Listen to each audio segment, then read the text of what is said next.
If anybody's ever wondered why we want the WARN XT winch to come back, this is a perfect example. Turns out that this bike here, that's down below the edge, was actually pointed the other direction. We got it turned around.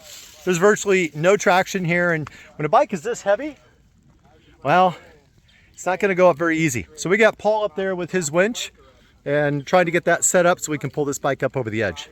All right, so there's Paul. He's getting the winch hooked up. Got the power here. Winch is stowed on the back. This situation, we have this nice tree right up here.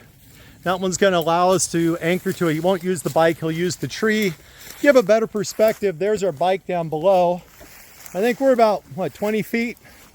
20 feet below the edge. And although in the video it looks like you could just ride up this, believe me, you are not riding up that edge.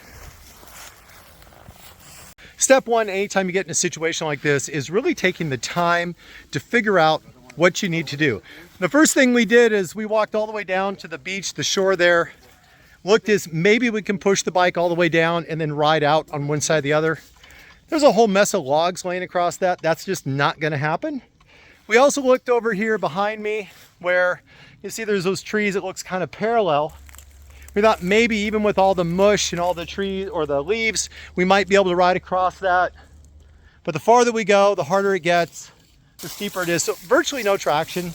Paul has his winch with him. That's the easiest way to get out of this. And so that's what we're doing here. Yeah, anytime you're doing winching like this or leverage, you want to go as low on the bike as possible. That way, as we're pulling the bike up the hill, we're not leveraging the wheel into the hill. So the lower on the crash bar you can get, the better off you are. What Paul's going to try to do is he's a little higher on the bike, but he's trying to do it so he can run on both sides of the fork so we still have some steering control. If you're pulling from one side, whether it's a Z-drag system or a winch, it's going to try to pull the bike to one side. In this case, I would run it off the right side. That way it's pulling it up into the hill since we're going to the right anyways. That might give us some benefit and advantage. Make sure it's forward. No. Put it up and dig a hole just so that I can go. Yep, right through the loop just like on this side. It doesn't roll down? Yeah.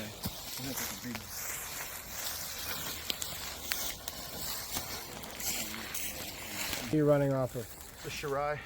but is it the bike battery?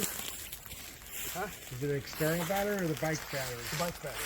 Greg, this is a great time to show off that wonderful jersey you have there. Why don't you turn around and check out, guys. This is when this really makes a difference too, right? Attitude matters. Everybody's in a good mood here. Nobody's injured. We take our time. We do everything we can to try to preserve the bike, cause less damage. Just get it out. There's nothing we can do at this point, but work out a solution. Okay. We'll just walk it up the hill. If you guys couldn't hear, Greg over there, he's got controls on the bike to reel it in and out. This way Paul can go down to the bike and help it stand up and to wedge the bike. At this point, we're not going to try to power the bike up the hill. There's just no traction. We're going to just do this all deadlift on the winch. This particular winch, the XT17, which by the way is like trying to find, well, diamonds in a sandbox, is rated for 1,700 pounds. The bike, of course, is a little over 500, somewhere under 600.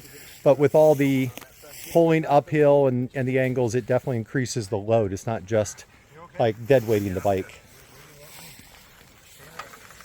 So do a team lift to pick it up. You tell me when, Paul. The winch is centering, so they get a nice clean pull. Now once they start pulling the winch, it's going to pull it towards the rider on our left as we're looking at this, so the rider on the low side of the bike. It's going to pull in his direction. So Paul's going to want to counterweight to the outside so it doesn't just pull it back into the ground. All right, so it's going to come, you want to switch sides? You want me to take the heavy side? Because it's going to come towards you. You're probably better off. So they're making a switch down at the bottom. All right, I got it. And we're not rushing this. We want to make sure nobody gets hurt. We don't cause any more damage. Once something like this happens, it's really just stop, take some pictures, calm down, try to assess all of your different options, and then go from there. All right, Greg, bring it up.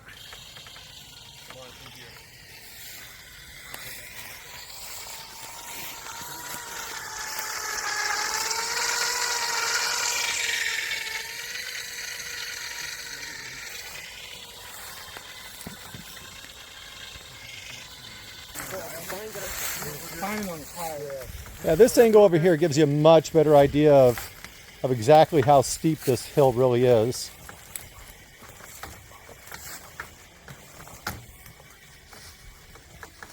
You see, with the amount of traction on this hill, even if we had good traction and run at it, this would be a very steep hill to try to crawl up.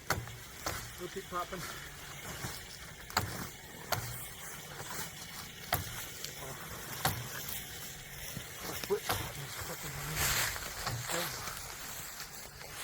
Alright, we're good.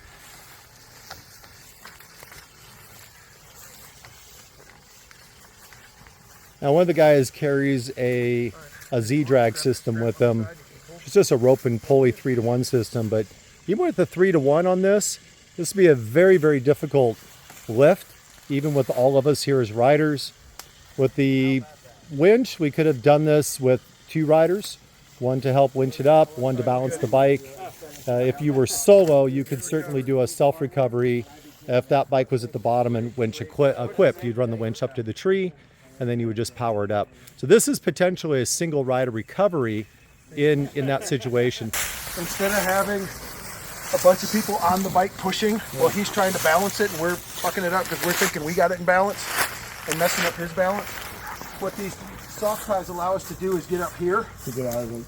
So now I can be out of the way. All I'm doing is providing power. And he can balance it out. And then he gets to balance and I'm not helping him. Yeah, yeah. Makes So sense. having a set of soft ties like that, whether you're tying the bike down or just using them for toe straps on the crash bars, very handy. How that went down that hill? Dude, you were lucky. I watched. I didn't see you over here. Oh, I watched you. You bounced off the tree. I thought he was with it. It was great. You bounced I off the liked tree and the bike just went by itself. When I got the rear to slide, right? I hopped on with this foot and went like this. Why? You just took Because the bike. now I'm on the outside. I came down, I caught this rock, my shoulder hit that tree because I couldn't get the rest of the way over the bike. Right. This foot's in the way. So as soon as my shoulder hit that tree, bike went like that and I whooped here. But why get on? I don't think you dropped though. I think you stood up on your feet and watched it. I let it go. I watched it. I can buy another one of these I know, all but day you were long. standing. You're like, oh shit. No, by the way, I would have left my bike there and went home and had lunch. I looked at the penalty of going down that hill on that bike. Absolutely. And I said, forget it. At the bottom, when we were trying to reposition the bike to get it pointed uphill, it took 3 of us to get that turned all the way around. Had we had a winch, we could have actually winched the bike into position. It would have taken a little more time in planning. So that's a recovery. Thanks for hanging out. Hope you guys enjoyed the video.